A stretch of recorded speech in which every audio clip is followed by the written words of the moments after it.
Hi, welcome to Ramya's taste travel. ഇതെന്താണെന്നറിയോ? ഇത് ചീരത്തണ്ടാണ്. ചീരയുടെ ഇലയൊക്കെ നമ്മൾ ഉപ്പേരി വയ്ക്കാൻ എടുത്തു കഴിഞ്ഞാൽ നമ്മുടെ ചീരത്തണ്ടുകൾ ഉണ്ടാവുമല്ലോ. അപ്പോൾ നല്ല ഇലയ തണ്ടാണെങ്കിൽ അത് നമ്മൾ എടുക്കുക. ഇതുകൊണ്ട് എന്താ ചെയ്യണമെന്നറിയോ? ഇതുകൊണ്ട് നമ്മളൊരു സാമ്പാർ വയ്ക്കാൻ പോവാണ്, ചീരത്തണ്ട് കൊണ്ട് കേട്ടോ. അപ്പോൾ അത് നമ്മളതിൻ്റെ ഇങ്ങനെ എല്ലാം ഇതൊക്കെ ഇങ്ങനെ ഉണ്ടാവില്ലേ, ഒരു തോലൊക്കെ, അതൊക്കെ ഇങ്ങനെ ഇതാക്കിയിട്ട് നമ്മൾ മുരിങ്ങക്കായ ചെയ്യില്ലേ, അതുപോലെ ഇങ്ങനെ ഇതിൻ്റെ ഈ തോലെല്ലാം ഊരിയെടുത്ത് നമുക്ക് ഇങ്ങനെ അരിഞ്ഞെടുക്കാം. ഇതേപോലെ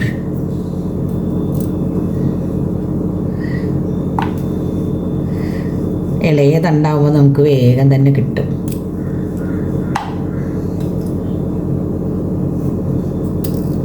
നമ്മൾ ചീരത്തണ്ടൊക്കെ നമ്മൾ പരിപ്പിലൊക്കെ ഇട്ട് വയ്ക്കാറുണ്ട് അല്ലേ. നമുക്കൊന്ന് സാമ്പാർ വെച്ച് നോക്കിയാലോ അല്ലേ, നല്ല ടേസ്റ്റ് ഉണ്ടാവും. എല്ലാ തരത്തിലും നമ്മൾ വെച്ച് നോക്കണ്ടേ. അപ്പം ഇതേപോലെ ഇങ്ങനെ എല്ലാം അതിൻ്റെ തോലൊക്കെ ഇങ്ങനെ ഇതാ കണ്ടില്ല, ഇങ്ങനത്തെ ഇതൊക്കെ കളഞ്ഞെടുത്തിട്ട് ഇതേപോലെ ഇങ്ങനെ അരിഞ്ഞെടുക്കാം. ചീരത്തണ്ടെല്ലാം നമ്മൾ അരിഞ്ഞെടുത്തു. ഇനി നമുക്ക് നാളികേരം ഒന്ന് വറുത്തെടുക്കണം. ഒരു പാനിലേക്ക് ഒരു പിടി നാളികേരം എടുത്തിട്ടുണ്ട്. കുറച്ച് വെളുത്തുള്ളി കുറച്ച് അധികം ഇടാം. ഒരു 5-10 വെളുത്തുള്ളി, ചെറിയ വെളുത്തുള്ളിയാണ്. ഒരു കഷ്ണം സവാള അരിഞ്ഞത്, കുറച്ച് കറിവേപ്പില, ഇതെല്ലാം കൂടി നമുക്ക് ഒന്ന് വറുത്തെടുക്കാം.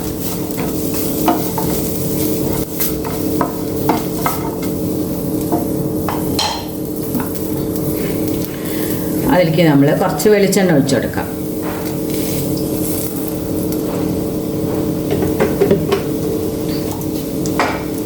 നന്നായി വറുത്തെടുക്കണം, ചുവക്ക് വറുത്തെടുക്കാം.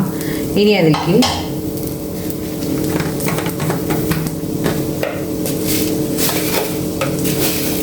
ഒരു 1/2 ടീസ്പൂണ് ഉലുവ ഇട്ട് കൊടുക്കുന്നുണ്ട്.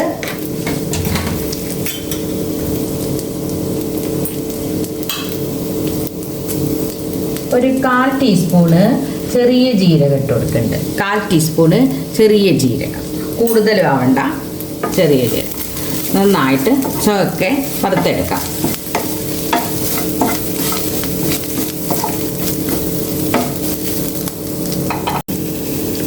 ഒരു 1/2 ടീസ്പൂണ് കടലപ്പരിപ്പ് ഇട്ട് കൊടുക്കുന്നുണ്ട്.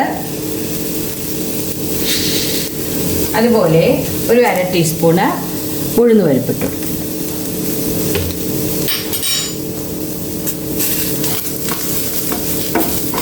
ഈ സമയത്ത് നമുക്ക് കട്ടക്കായ ആണെങ്കിൽ ഒരു കഷ്ണം കട്ടക്കായ ഇട്ട് കൊടുക്കാം. ഞാൻ കായത്തിൻ്റെ പൊടിയാണ്, അപ്പോൾ പൊടികൾ ഇട്ട് കൊടുക്കുമ്പോൾ കായത്തിൻ്റെ പൊടി ഇട്ട് കൊടുക്കാം. ഇത് നന്നായിട്ട് ചുവക്കെ വറുത്തെടുക്കാം. ഒന്ന് മൂത്ത് വന്നിട്ടുണ്ട്. ഇനി നമുക്ക് അതിലേക്ക് ഈ പൊടികൾ ഇട്ട് കൊടുക്കാം. ഒരു 1/2 ടീസ്പൂണ് മല്ലിപ്പൊടി ഇട്ട് കൊടുക്കുന്നുണ്ട്. അതുപോലെ 1 ടീസ്പൂണ് മുളക് പൊടി ഇട്ട് കൊടുക്കുന്നുണ്ട്. കുറച്ച് മഞ്ഞൾപ്പൊടി ഇട്ട് കൊടുക്കുന്നുണ്ട്. നന്നായിട്ട് അത് മൂപ്പിച്ച് വറുത്തെടുക്കാം.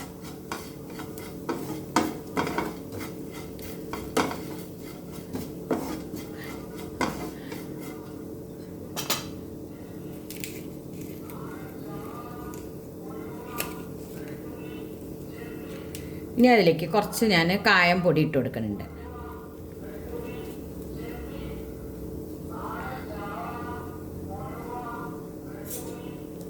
ഒരു 1/2 ടീസ്പൂണോളം കായം പൊടി ഇട്ട് കൊടുക്കുന്നുണ്ട്. എന്നിട്ട് നന്നായിട്ട് അതൊന്ന് നല്ലോണം വറുത്തെടുക്കാം. എന്നിട്ട് അത് തണുത്തതിന് ശേഷം നന്നായിട്ട് അരച്ചെടുക്കാം. നമ്മളൊരു പാത്രത്തിൽ പരിപ്പ് വേവിക്കാനിട്ടിട്ടുണ്ട്. പരിപ്പ് വെന്ത് തുടങ്ങിയിട്ടുണ്ട്. ഇനി നമുക്ക് കഷ്ണങ്ങളൊക്കെ ഇട്ട് കൊടുക്കാം. ഒരു പാൻ അടുപ്പത്ത് വെച്ചിട്ടുണ്ട്. അതിലേക്ക് ഒരു സവാള അരിഞ്ഞതും ഒരു തക്കാളി അരിഞ്ഞതും കൂടി ഇട്ട് കൊടുക്കുന്നുണ്ട്. അതൊന്ന് വഴറ്റിയെടുക്കാം.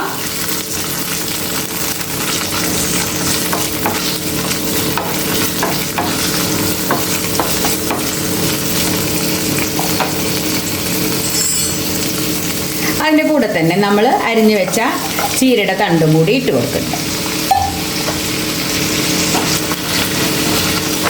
നന്നായി ഒന്ന് വഴറ്റിയെടുക്കാം നമുക്ക്.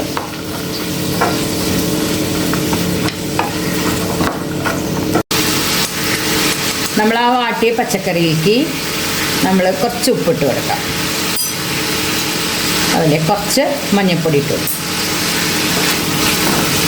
നന്നായി ഒന്ന് വാട്ടിയെടുത്താൽ അതൊരു ടേസ്റ്റാണ്. ആ ചീരത്തണ്ട് ഒന്ന് നന്നായിട്ട് വാടി വരണം.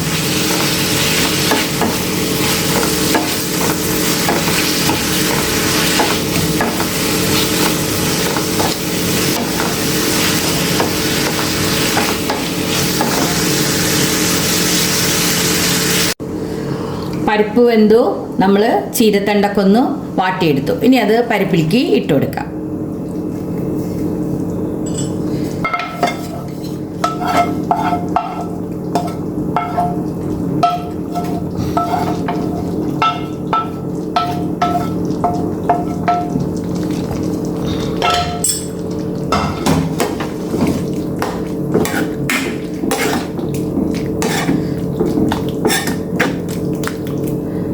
നന്നായിട്ട് തിളപ്പിച്ചെടുക്കാം. കുറച്ച് പുളിവെള്ളം, പുളി അധികം ആവണ്ട, കുറച്ച് ഒഴിച്ചെടുക്കാം.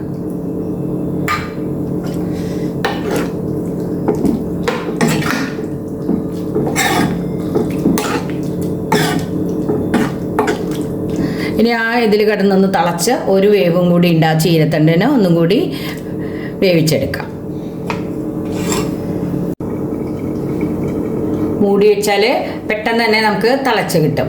അപ്പോൾ നോക്കാം. നന്നായി തിളച്ചിട്ടുണ്ട്. ഇനി നമുക്കതിലേക്ക് അരപ്പ് ഒഴിച്ചു കൊടുക്കാം.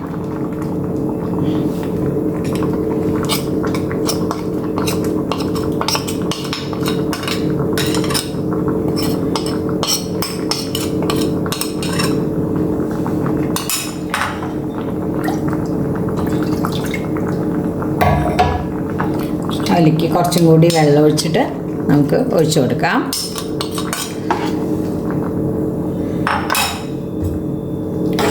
നന്നായിട്ട് മിക്സ് ചെയ്യാം.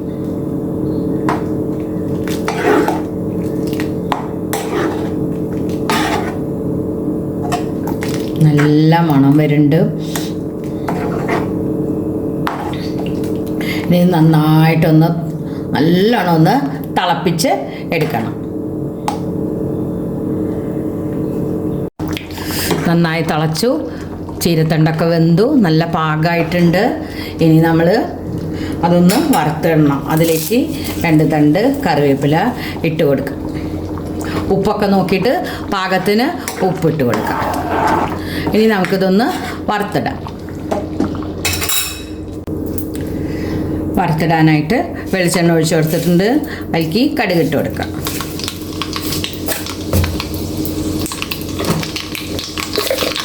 കുറച്ച് ഒരു 1/4 ടീസ്പൂണ് ഉലുവ ഇട്ട് കൊടുക്കാം. ഒരു 1/4 ടീസ്പൂണ് ഉഴുന്ന് പരിപ്പ് ഇട്ട് കൊടുക്കാം. ഒരു 1/4 ടീസ്പൂണ് ജീരകം ഇട്ട് കൊടുക്കുന്നുണ്ട്.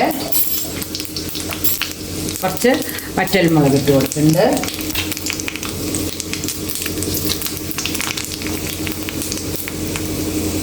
ഒരു തണ്ട് കറിവേപ്പില ഇട്ട് കൊടുക്കുന്നുണ്ട്. ഇനി ഫ്ലെയിം ഓഫ് ആക്കിയിട്ട് നമ്മളതിലേക്ക് കുറച്ച് കായ ഇട്ട് കൊടുക്കാം.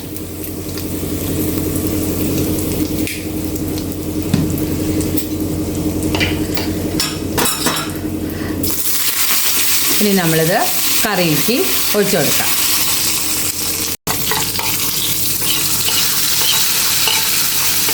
കറിയിലേക്ക് ഒഴിച്ചു കൊടുക്കാം. അങ്ങനെ നമ്മുടെ ചീരത്തണ്ട് സാമ്പാർ റെഡി ആയിട്ടുണ്ട്. എല്ലാവർക്കും ഇഷ്ടമാവും കേട്ടോ. നല്ല ടേസ്റ്റാണ്. എല്ലാവരും ഒന്ന് ഇതുപോലെ ഉണ്ടാക്കി നോക്കൂ. അപ്പോൾ ഇഷ്ടമായാൽ എല്ലാവരും ലൈക്ക് ചെയ്യാനും ഷെയർ ചെയ്യാനും കമൻറ്റ് ചെയ്യാനും മറക്കരുത്. Thank you for watching.